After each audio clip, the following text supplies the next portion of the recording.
അന്ന് അപ്പൻ എന്റെ കണ്ണുകളിൽ കണ്ട ആ നിയോഗം എന്താണെന്ന് എനിക്കിപ്പോൾ മനസ്സിലാവുന്നുണ്ട്. ഈ നാടിനു വേണ്ടി തിരഞ്ഞെടുക്കപ്പെട്ടവനാണ് ഞാൻ, ഇവിടെ കാവലായി നിൽക്കേണ്ടവൻ. ഞാൻ കൂടെയുള്ളപ്പോൾ അവരുടെ മുഖത്തെ പ്രതീക്ഷ എനിക്ക് കാണാം.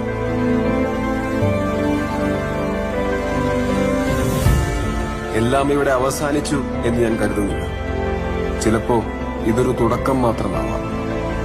നശിപ്പിക്കാനും കൊന്നു തിന്നാനും ഇനിയും പല ശക്തികൾ വന്നേക്കാം. ആരൊക്കെ വന്നാലും നേരിടാൻ തയ്യാറായി ഞാൻ ഇവിടെ തന്നെ ഉണ്ടാവും, എന്റെ നാടിന്റെ രക്ഷകനായി, അവരുടെ സ്വന്തം